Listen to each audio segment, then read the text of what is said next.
Okay, so in this one, we're going to continue with the advent of code, and we're going to be tackling day 4 of our little Christmas stuff going on. And we're going to learn also about a cool principle when you try to solve complex problems. I call it PER, per.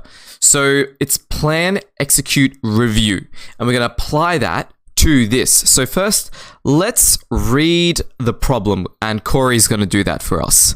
You ride the escalator down to the printing department. They're clearly getting ready for Christmas. They have lots of large rolls of paper everywhere, and there's even a massive printer in the corner to handle the really big print jobs. Decorating here will be easy. They can make their own decorations. What you really need is a way to get further into the North Pole base while the elevators are offline. Actually, maybe we can help with that, one of the elves replies when you ask for help. We're pretty sure there's a cafeteria on the other side of the back wall. If we could break through the wall, you'd be able to keep moving. It's too bad all of our forklifts are so busy moving those big rolls of paper around. If you can optimize the work the forklifts are doing, maybe they would have time to spare to break through the wall. The rolls of paper are arranged on a large grid. The elves even have a helpful diagram, your puzzle input, indicating where everything is located.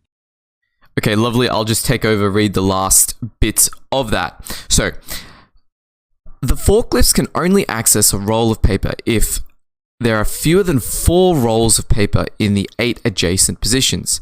If you can figure out which rolls of paper the forklifts can access, they'll spend less time looking and more time breaking down the wall to the cafeteria. And then they give you an example here, and the X's mark which ones can actually be accessed. Now, what we're going to do first is understand what is going on and what does it mean by 4, fewer than 4, and adjacent to 8. Okay, so we're going to talk about planning and finding the solution first. And essentially, we do this with pen and paper first. Or you can do it on a little electronic whiteboard or whatever. So we're going to talk about the criteria for there to be an X here. So these X's are where the forklift can be accessed. And this is the original problem input. And these A's, these @ symbols represent the rolls of paper.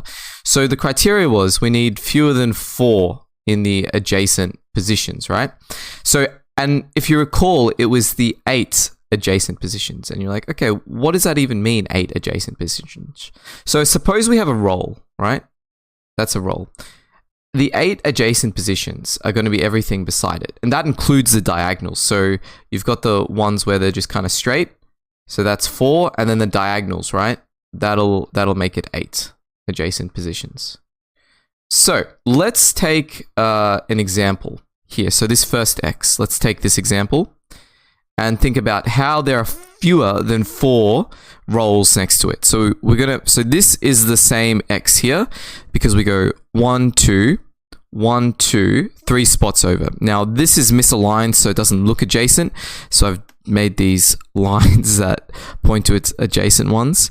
So we've got 1 directly underneath it, which is this one, 1 underneath and then to the right, and then 1 underneath and to the left, right? So it points to one roll there, another one here, yep, and then there's no roll here.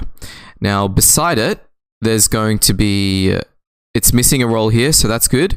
And then we've got 1 to the right, so that's another roll. And then what about on top? So there's no rows on top, right? So that's it. That's 3, which is fewer than 4. And so we mark that with an X. That is the understanding. Next, we need to come up with some sort of systematic way of figuring out how to do it for every single roll. Okay, so the first thing I want to do is plan an algorithm. That is the very first step in our PER framework. Essentially, we're going to plan things. So pen and paper the thing, get just a rough sketch of something going on. Break things up into sub-problems, right?